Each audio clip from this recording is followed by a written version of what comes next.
भक्तमाल में भक्त हरिपाल जी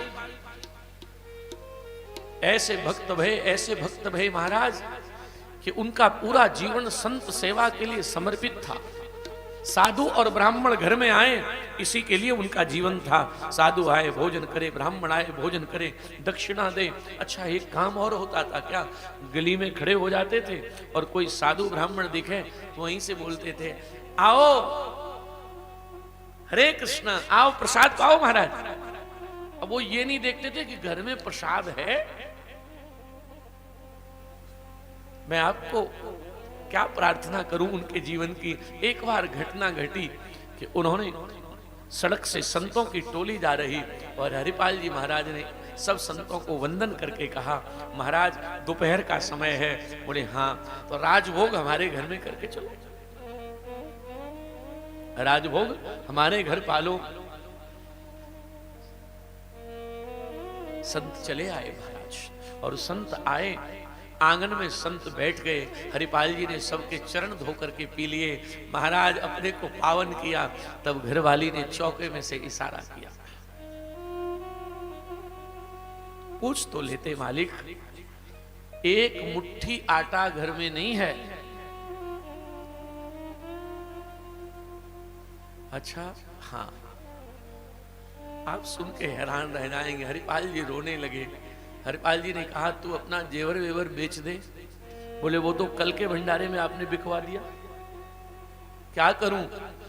हरिपाल जी रोने लगे कि ठाकुर साधु सेवा मेरा शौक है, मेरी आदत है, कुछ करो।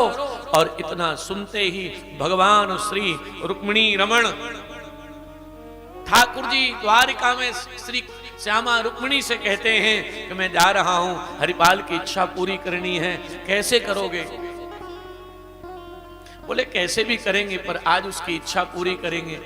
और महाराज ठाकुर जी श्री रुक्मिणी जी को लेकर सेठ का वेश बना के जंगल से निकले। हरिपाल जी वहीं रो रहे थे कि साधु घर में बैठे हैं भूखे, मैं क्या करूं? तब तक महाराज ठाकुर जी निकले और ठाकुर जी ने सेठ का वेश बना के कहा हरिपाल जी से, बोले राम जी हमें रास्ता बताओगे? हरिपाल जी ने देखा कि इनकी घरवाली के हाथ में 8 अंगूठी है। सच्ची घटना है। और इसकी 8 अंगूठी आज उतारूंगा मैं, 2 धक्का मारूंगा और उनसे संतों को प्रसाद करा। हरिपाल जी ने कहा मैं रास्ता बताऊंगा। आगे आगे हरिपाल जी, पीछे पीछे श्री ठाकुर जी और रुक्मिणी जी। जैसे ही जंगल में पहुंचे, ठाकुर जी ने हरिपाल जी ने रुक्मिणी जी का हाथ पकड़ा, अंगूठी उतार के, क्या कर रहे हो, क्या कर रहे हो? मेरे घर में संत आए, प्रसादी करानी है और सेठ आदमी हो, क्या करोगे? महाराज 7 अंगूठी तो उतर गई, एक फंस गई। जैसे ही अंगूठी फंस गई, अब हरिपाल जी खींचे, रुक्मिणी चीखे, अरे क्या कर रहे हो, क्या कर रहे हो? हरिपाल जी ने कहा एक काम करता हूं, ऐसे काम नहीं लगे। तो महाराज चाकू निकाला, बोले इनकी उंगली काट लेता हूं। और जैसे ही उंगली काटने की बारी आई, रुक्मिणी जी ने ठाकुर जी की ओर देखा, प्रभु ये क्या करवा रहे हो? प्रभु की आंख सजल हो गई, रोने लगे। बोले तुम किसी की उंगली काटोगे ये ठीक लगेगा? हरिपाल जी ने कहा उस पाप के लिए पश्चाताप बाद में करूंगा, पहले संत सेवा करनी है। और महाराज जो इतना कहा तब भगवान स्वयं प्रकट हो गए। हरिपाल तेरे घर में कभी कमी नहीं आएगी, तू साधु सेवा करना। और मैं तुझसे कहता हूं जो संत सेवा करते हैं उनके घर में कमी आती ही नहीं है।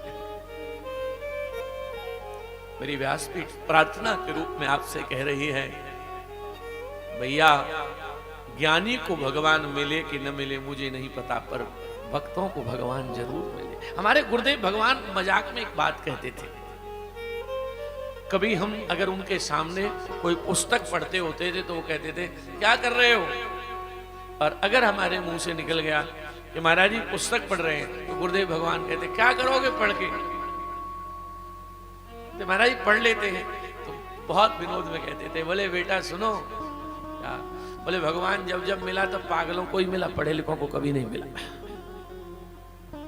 गुरुदेव भगवान का बात, बोले जब जब मिला तब पागलों को मिला। मंदिर जाती मीरा को सांवरियों मिल गयो रे, गिरधर जादू कर गयो रे, गिरधर जादू कर गयो, गिरधर